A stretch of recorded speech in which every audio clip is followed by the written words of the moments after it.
To a lot of people, ambition is kind of a mystery. The dictionary says it's an eager desire for distinction, power, or fame.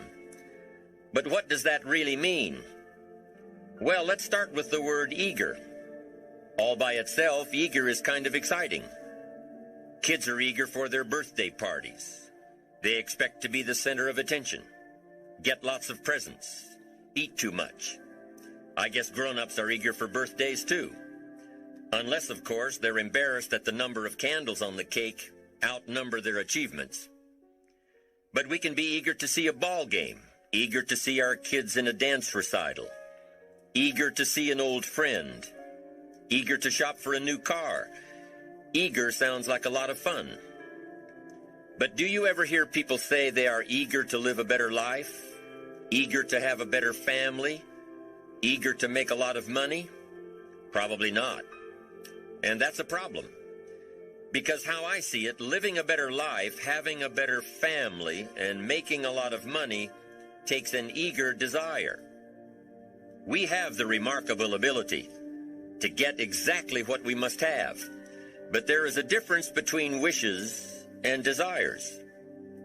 We've all heard people say, "Oh, I wish I could just drop 5 pounds. I want to be a little lighter." And we've probably said it ourselves, especially after a big holiday dinner of turkey and homemade pie and every other thing we can possibly stuff ourselves with in one 8-hour period of time. And even though we may wish we could breathe a little easier in our clothing, we have to have the desire to exercise a little more and eat a little less. The "I wish I could lose weight" has to become, "I have the eager desire to lose weight."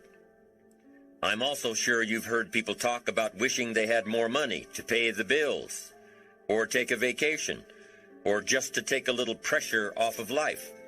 But before their lifestyle can change, their wish needs to become a desire.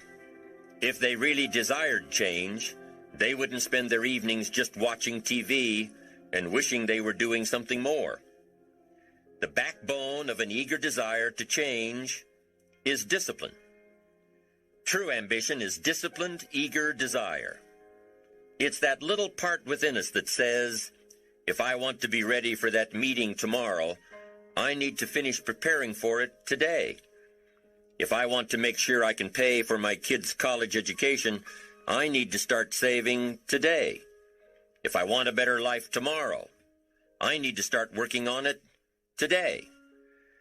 Ambition is a minute-by-minute, day-by-day mentality. To have the ambition to work towards a better family life, a newer car, a bigger house, a financially secure future, you have to live it every moment. If living a successful life was easy, I'm sure more people would be successful. If just being ambitious was enough, I'm sure all of the broke and perplexed people in the world wouldn't be broke and perplexed. While most people spend most of their lives struggling to earn a living, a much smaller number seem to have everything going their way. Instead of just earning a living, the smaller group is busily working at building and enjoying a fortune. Everything just seems to work out for them. And here sits the much larger group, wondering in awe on how life can be so unfair, complicated, and unjust. So what's the major difference between the little group with so much and the larger group with so little? Despite all the factors that affect our lives, like the kind of parents we have, the schools we attended, the part of the country we grew up in, none has as much potential power for doing good as the ability to dream. Dreams are a projection of the kind of life we want to lead. Dreams can drive you. Dreams can make you skip over obstacles. When we allow our dreams to pull us, they unleash a creative force that can overpower everything in our way. To unleash this power, though, your dreams must be well defined. A fuzzy future has little pull power. Well-defined dreams are not fuzzy. Wishes are fuzzy. To really achieve your dreams, to really have your future plans pull you, your dreams must be vivid. One of the issues Mr. James dealt with in his lifetime was, what does it mean to be a success, a significant person? After years of pondering this question, William James described success as a combination of two things. Number one, an inner ideal which is followed persistently with courage. And number two, outer achievement related to that ideal. Let's go back to number one, an inner ideal which is followed persistently with courage. I take that to mean defining a goal and having the resolve to complete it. No matter what, I'll do it or die. Promise yourself you'll read the books until your skills change. Go to the seminars until you get a handle on it. Do it until it makes sense. Practice it until you've got it right. Don't give up until you get where you want to be, however long that is. Step by step, piece by piece, book by book, seminar by seminar, do it until. Go for it. Until is a very important word. It's magic. It means that you'll never give up. Don't miss the chance to grow, to pay the price. Until you learn, change, grow. You'll discover some of life's great treasures when you pay that price. William James' second part to success dealt with the outer achievement related to that ideal. You need both aspects to really be a success. But what Dr. James realized about his philosophy of success was that the first part is indeed more important than the second. Going for it. As long as you're working toward your inner goal, your dream, then success is possible. But once you give up your inner vision, then you can never become successful. You never will become successful. Until doesn't even matter. Now, maybe the person who's been working on a project for 10 years can be successful in his own right, if he's honestly working toward it, doing everything to make himself worthy of reaching the dream, really happy with where he is, doing it until. Then maybe he is a success. It's a personal thing, going for it one step at a time. Going for small accomplishments along the way for however long it takes. So let's think about this for a moment. What outside evidence or results or proof can be seen when you accomplish your goals one step at a time? You'll start to see things change around you, little things, not major things, but little everyday things, things you may not even notice unless you are paying attention. If you're one of those who'd rather stay up late and get up late, only to discover that your workplace doesn't fit your schedule, and you roll out of bed cursing the alarm clock every morning, maybe you could start with the little change of going to bed half an hour earlier than normal. And maybe you'll see, in time of course, you can't train your body overnight, maybe you'll find out that you jump out of bed in a better mood, and that your day will start better, and that you'll get more done, and that the people around you that caused you problems aren't so hard to work with after all. It all starts by making one little change and adding to it every day. You see, you can't change what's going on around you without first changing what's going on within you. Start changing how you look at mornings, and sure enough, people will start changing how they look at you. When you start changing how you think, how you act, how you treat others, how you treat yourself, when you start responding instead of reacting to life, life will start responding to you. I'm telling you that you can do it with your lifestyle. You can do it with your sales career.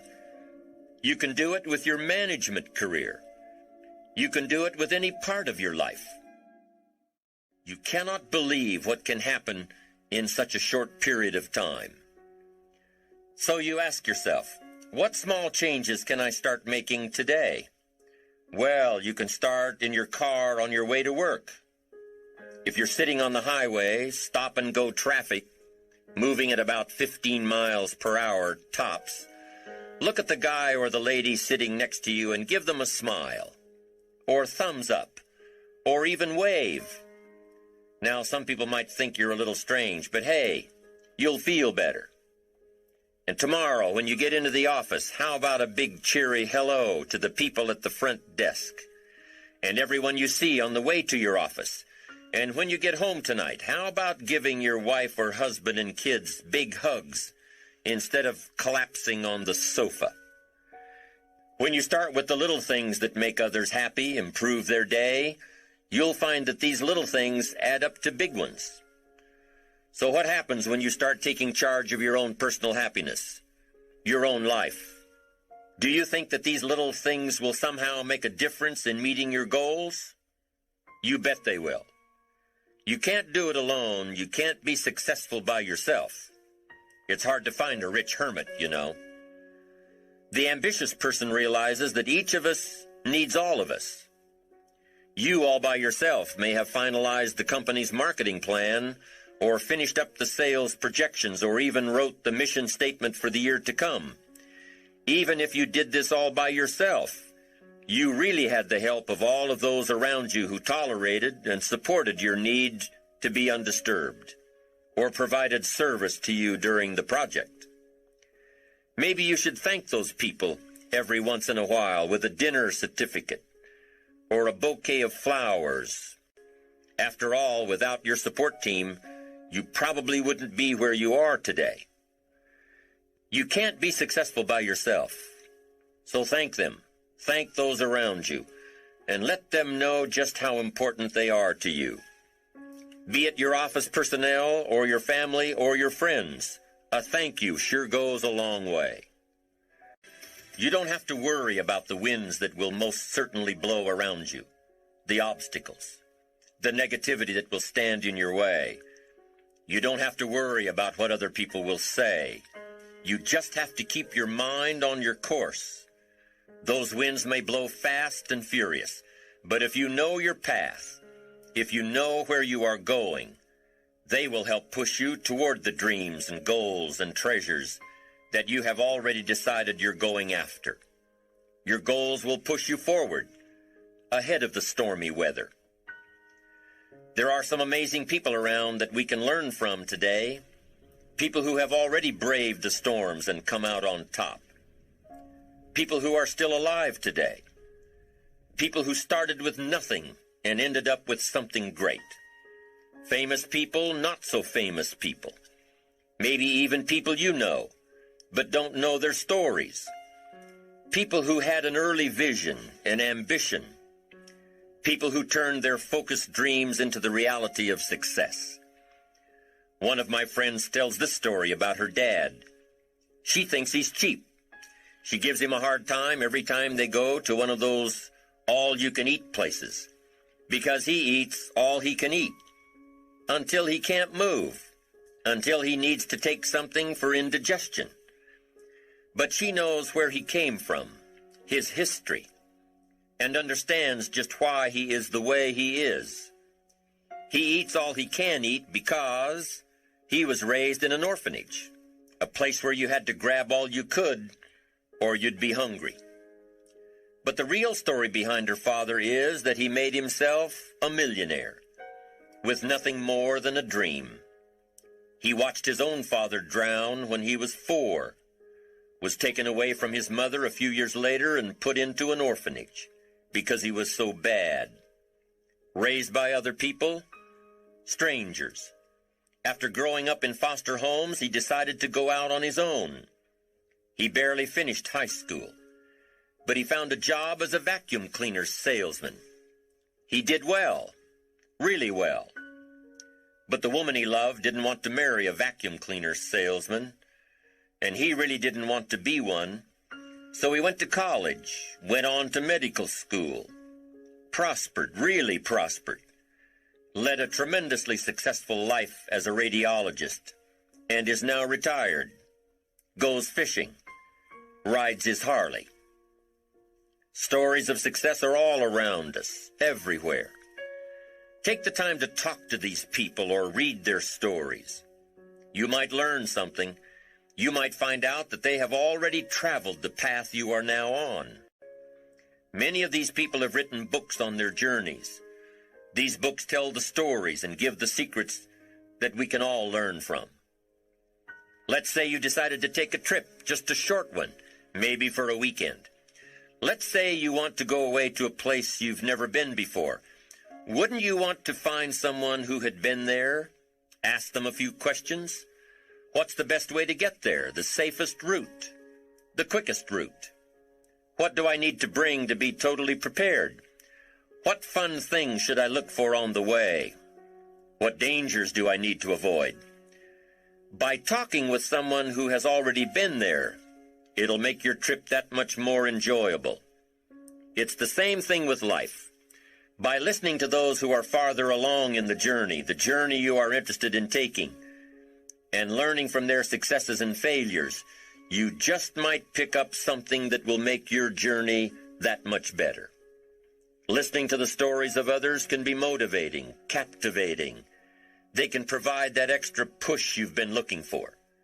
They can demonstrate what the power of ambition is truly all about. They've been there. Their knowledge is valuable. And when you use that knowledge and motivation to take action, you'll gain momentum. Eventually, you will find that the key to motivation, true motivation, is right there inside you. You won't have to look elsewhere to get pumped up, turned on, charged up. With the right knowledge behind you, you will learn how to motivate yourself. With the right knowledge, you will find yourself becoming inspired on your own. And in order to move forward, you must be motivated, inspired, ambitious. You must have dreams and goals that create ambition, good ambition, positive ambition. Now, ambition does not mean being greedy. It does not mean being selfish. It does not mean getting ahead at the expense of others. Ambition is not greed. Ambition is not avarice, an all-consuming desire for wealth. Ambition is not hoping you can win at the expense of others. Do you suppose Judas was ambitious? He ended up with 30 pieces of silver, a fortune in those days. Was Judas successful because he had all that money? No, Judas sold out. Was Judas happy when it was all over with? No. The money didn't make him happy. What he did to get the money certainly didn't make him happy. What Judas became in the pursuit of his fortune caused him to end his own life. What drove him was not ambition. Ambition is not greed. Ambition is an eager desire to achieve, an eager desire to get ahead in life, to do more for your family, to prosper in health, wealth, and relationships. Now, desire does not always translate into ambition. Desire is what you want for yourself. A bigger house, a better car, a fatter bank account, a better life. I desire to have these things. Ambition is how you get there. Desire is sometimes healthy. Desire is sometimes unhealthy. Desire might say, I want the tallest building in town. The destructive side of desire might urge you to tear all of the other buildings down. I guess that's one way to do it. You might get away with tearing down the first one and maybe the second one. But in your desire to tear them all down, sooner or later, some guy is going to be standing out in front of his building saying, I'm on to you. Get out of here. And pretty soon you're no longer known as a builder. You're known as a destroyer. Now, the second way to have the tallest building in town is to see it, dream it, and plan it, and put your team on it, work on it. Go through all of the steps to get there. Do it right. Have the ambition to be the owner of the tallest building in town, and go through all of the right steps to get there. If you really want it, and have the skills to do it, and the patience to weather all of the storms, your ambition will lead you there.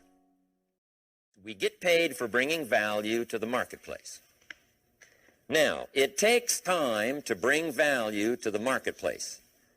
However, We do not get paid for time. So we cross that out. Mistakenly, the man says, I'm making about $20 for an hour. Not true. If that was true, you could just stay home, right, and have them send your money. So that's not true. We don't get paid for time. We get paid for value brought to the marketplace. Now, since that's true, here's one of the key questions of my talk to you today. Is it possible to become twice as valuable to the marketplace and make twice as much money in the same time? Is that possible? The answer is yes. Could you become 3 times as valuable as you might be right now to the marketplace and make 3 times as much money in the same time? And the answer is yes. 5 times, 10 times? Of course. America is unique. It's a ladder to climb. It starts down here, let's say, at $5 an hour, and it keeps going up. Top income last year, $80 million. The guy who runs Coca-Cola. Now, that's a heck of a ladder. That's why everybody wants to come here, right? The boat people are not headed for Vietnam. People haven't plotted and schemed for 50 years saying if I could just get to Poland, everything would be okay. Not true. Everybody wants to come to America. And the reason is because we've got the best wind ever blowing in our favor. We've got the best economic opportunity anybody's had in 6,500 years. And all you have to do is understand it and take advantage of it. Now, there's some key questions to ask here. Why would the marketplace pay someone only $5 an hour? Very simple answer. They're not very valuable to the marketplace. Now, we must underline to the marketplace. This person might be a very valuable brother. Yes. Member of the family, valuable. Yes. Valuable member of the church, of course. Valuable citizen of the country? Yes. Valuable in the sight of God? No doubt. We're all of equal value in the sight of God. But if you're not very valuable to the marketplace, you don't get much money. You say, well, it shouldn't be that way. Well, then you got to start your own country. You know, this one's been in process for 200 years, and this is the best we've been able to come up with so far. But here's the key. You don't have to stay here. Now, there was a big debate in Congress last year that this $5 was not enough, should be 6, should be 6, should be 6. But we don't need legislation. 6 is already on this ladder. The next step up. You know, if you work for McDonald's, they'll pay you $5 an hour to take out the trash. If you whistle while you take out the trash, they'll pay you $6 an hour. So we don't need that legislation. You just need to take lessons on how to whistle. Have a good attitude. Now, as you begin to climb this ladder, why would the marketplace pay some people $50 an hour? Answer, evidently, they must be more valuable to the marketplace. 10 times more valuable. And is that possible for someone to be 10 times more valuable and earn $50 an hour instead of 5? And the answer is yes. That's what America is all about. Now, why would the marketplace pay some people $500 an hour? Evidently, this person must be much more valuable to the marketplace. That's what's important to understand, to the marketplace. And would the marketplace pay one person $80 million for 1 year's work? And the answer is, of course. If you helped a company make $1 billion, would they pay you $80 million? I'm telling you, it is possible. And that's why America is so exciting. That's why this financial ladder is so exciting. It's possible for all of this to come true for all of you, no matter where you start. As a student in school, just getting started out there in the workplace, this is all possible for you. Now, Mr. Schoaf gave me the clue on how to climb this ladder as high as I wanted to climb. Now, we're talking primarily economics here. There's a lot of other ways to become valuable to your family, valuable to your friends, valuable to the community, valuable to the team, right? Valuable to the team effort, valuable to the concert. But here's what he said to me. In climbing this ladder economically, all you have to do is work harder on yourself than you do on your job. Once I heard that, it made sense to me. I kept hoping that everything else would change around me, found out that if I went to work on myself, worked on my skills, worked on my language, if I became better than I was each year, if I grew in skills and language and vocabulary and competence, then I would become attractive to the marketplace. Not very long ago, a company called me and said, Mr. Owen, we're expanding internationally. We'd like to have a bit of your expertise to help us. Would you give us a bit of your time? We'll add some millions to your fortune. And I said, okay. And I thought later, isn't that interesting they would call me? Then my second thought was, of course they'd call me. Who else would they call? I can get the job done. Now, what a contrast for me, farm boy from Idaho, raised in obscurity, parents of modest means, broke when I was 25. How come I would get a telephone call and someone offer me a lot of money to help them in expanding around the world? Simple answer, evidently. Something happened to me between age 25 and where I am today. And I can tell you where it all started. From my teacher, Mr. Schoaf, who said to me, we don't have to change what's going on out there. That's the wind that's blowing. All we have to do is change what's going on in here. And now there's several ways to do that on personal development. And let me give you those ways. Here's the first one. We must learn from personal experience. Pretty simple. Learn from what happens to you. Take a look back over the last few months. Did you make some mistakes? How could you correct those for the future? Take a look back over the last year. Have you done it right or done it wrong? Let's correct it for the next year. Learn from your personal experience. Mr. Schoaf asked me when I first met him, he said, Mr. Owen, how are you doing? You've been out there now 6 years. And I said, I'm not doing very well. He said, I suggest you not do that anymore. What a simple, swift analysis to my situation. He said, if you keep doing it, the next 6 years will be like the last 6. You don't want that to happen. Let's make the changes. So learn from your personal experience. Now, here's number 2, why I came to share this video experience with you today. And that, I call it OPE, other people's experiences. That's me, other people. That's your teacher, other people. That's your friends and colleagues, other people. The people you meet that can pass along to you their experiences, what's happened to them, the mistakes they made, how they corrected them, how they changed their health and changed their bank account and changed their income and changed their future. That's it, other people. Now, there's 2 kinds of people to learn from. One is failures. It's too bad failures don't give seminars, right? That would be valuable. Bring your notebook, have them tell you how they lost it all and threw it all away, threw their health away and threw their friendships away and things didn't work out well. That would be valuable. But now then we must also learn from positive, people that have done well. They've got the health, and so we ask them, how did you become so healthy? They've got the skills, so we ask them, how did you become this skillful? They've got the income, so we ask them, how did you get here in such a short period of time? So now here's what's important in personal development. In learning from other people, we learn, number 1, by observation. We learn what we see. We watch people that are successful in what they do. In sports, we watch their disciplines. In business, we watch their disciplines by observation, what we can see. The reason I created this video is something that you could see someone's experiences translated for you. Second, we learn by what we hear. I've got some of my lectures on cassette tapes, so you can take them with you wherever you go and learn by listening. Turn your car into a mobile classroom and listen. And then listen to the sermon on Sunday morning. Listen to the lectures. Listen to the teacher. Listen to someone who's got something good to say.